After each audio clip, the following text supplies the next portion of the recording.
All right, guys. So we have Miss Nikole Hannah-Jones, who is back in the news, right? As she did an interview on NBC, in which she basically talked about why we should be teaching race in schools and how we should be teaching real history, right? In schools, right? America's real history.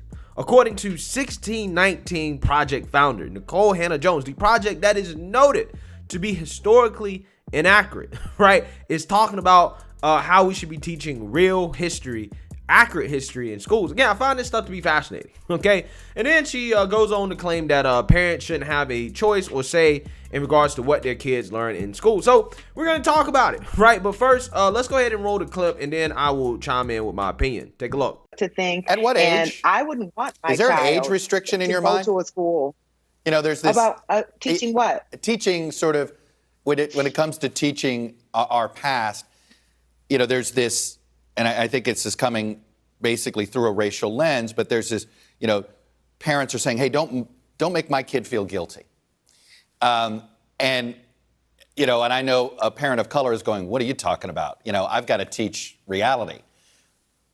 When do you do it, and how do you do it? Well, I think you should just think a little bit about your framing. You said parents, and then you said parents of color. So the Right, white is parents silent. and parents of color. White, right, fair, white fair parents point. Yeah. are not representing. As a matter of fact, white parents are representing fewer than half of all public school parents, Right. and yet they have an outsized voice in this debate.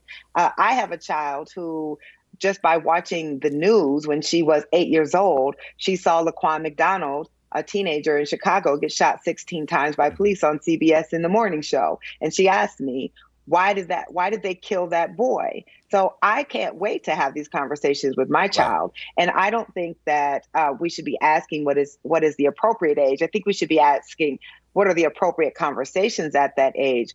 But our children are being raised in a racialized society. They are noticing things, they have questions. And I don't think teaching an accurate rendering of history is about making white children feel guilty. I don't know an educator. I've been covering education for 2 decades. I've never seen a teacher of any race tell a white child, you are responsible for what happened in the past. I just don't think that that's happening. And even all of the people who have claimed that that has happened have not been able to produce a shred of evidence that that's true. I think some students who are white probably walk away from some of these lessons feeling very uncomfortable, as we should. We should be uncomfortable with the hard parts of our past. And a master educator knows how to give those lessons without making students internalize this feelings of racism. And I don't really understand this idea that parents should decide what's being taught. I'm not a professional educator. I don't have a degree in social studies or science. We send our children to school because we want them to be taught by people who have an expertise in the subject area. And that is not my job. When the governor or the candidate said that he didn't think parents should be deciding what's being taught in school, he was panned for that. But that's just the fact. This is why we send our children to school and don't homeschool, because these are the professional educators who have the expertise to teach social studies, to teach history, to teach science, to teach literature. And I think we should leave that to the educators. Yes, All right, guys. So there's just so much nonsense to break down there, right? There's just so much nonsense to break down. First and foremost, again, this is the founder of the 1619 Project, which is basically a bastardized, racialized version of American history. That's what it is. Okay, in which one of the arguments in the 1619 Project is that America is founded on slavery. And in fact, we fought the American Revolution in order to preserve the institution of slavery in this country. Okay, that is one of the central arguments to the 1619 Project. And scholars and historians have come out and said, no, this is just inaccurate. This is just not true at all, right? We did not fight the American Revolution to preserve slavery. Now, was slavery a factor? Sure, but it was not fought to preserve slavery. That was a very, very, very small part of what went into the American Revolution and why it actually happened, right? But again, because Nikole Hannah-Jones, believes that America is inherently evil, right, and founded on racism, right, and it's a racist country, she basically tries to put out propaganda to say, no, this is history, right? This is real history. This is what people should actually be taught, right? This is what they should actually be taught.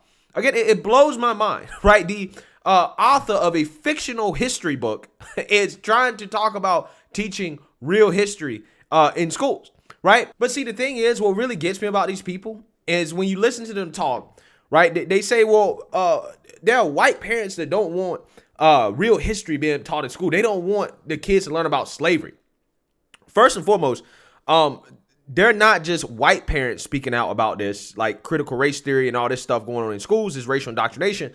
They're also black parents, Asian parents, all kinds of parents that are speaking out about this stuff, right? If you, again, just open your eyes and actually did some research yourself, you would know that, right? These people don't do research. They don't look into these things. And then they say, well, I haven't seen any evidence, even though there is clearly evidence of teachers in public schools teaching racialized education. Like this Texas high school teacher that got recorded trying to teach her students that whites have power over blacks. Take a look.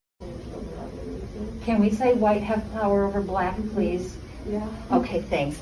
And we don't even have to pretend that it was during slavery times.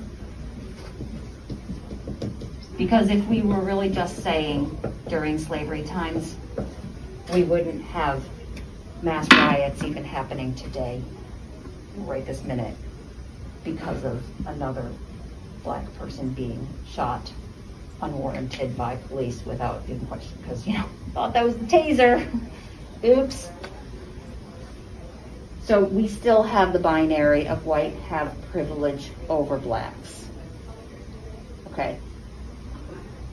I know you're like my toughest class because I don't know how to read you guys. I really don't. All my other classes, I know how to read some of you.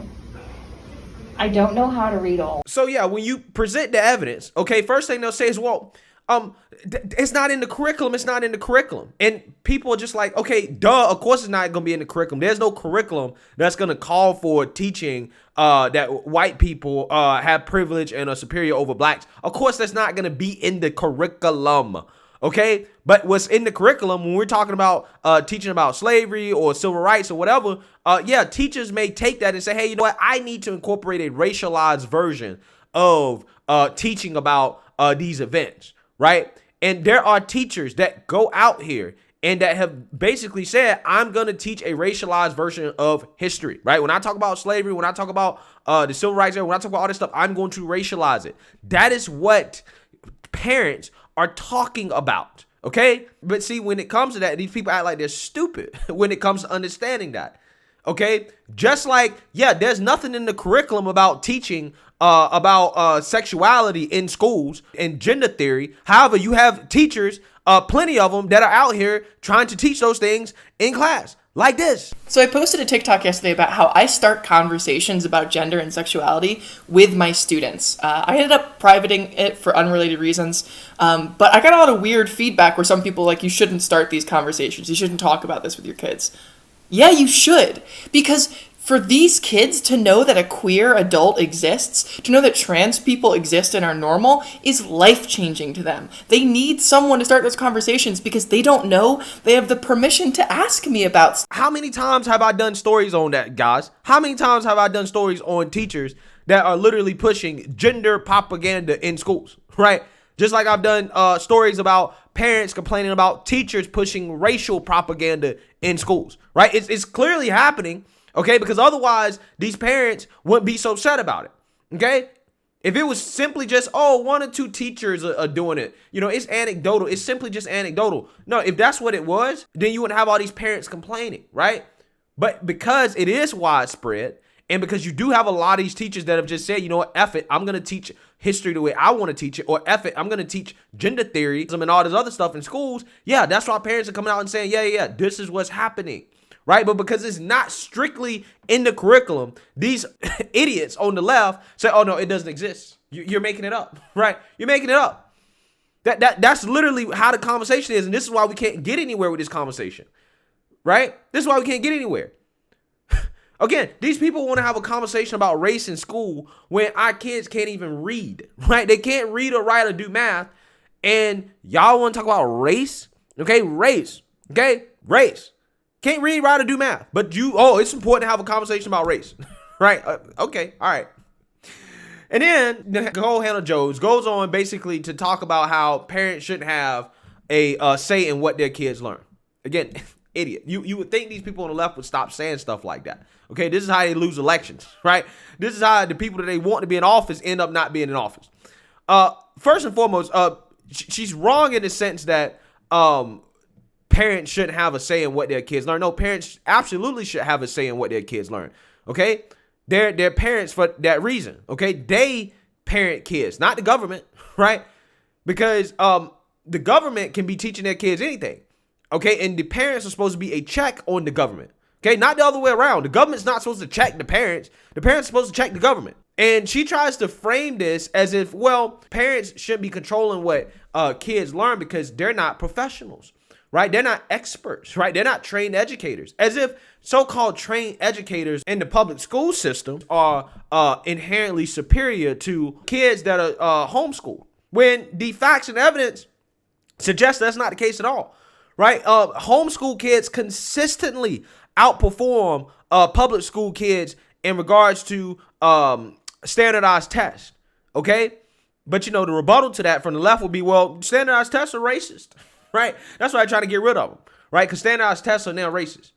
But, yeah, I mean, when it comes to the actual data and the facts, yeah, homeschool kids perform better than public school kids. But Nikole Hannah-Jones, if you listen to her, she's trying to tell you that only government-sanctioned educators, right, should be able to teach kids, right? As if they're inherently superior. They're inherently superior when, again, she has no facts or evidence to back up that claim whatsoever. None whatsoever. But again, this is what these people think. They think that the government should be the end-all be-all when it comes to what a child learns. While at the same time, we're witnessing gender and racial indoctrination going on in schools.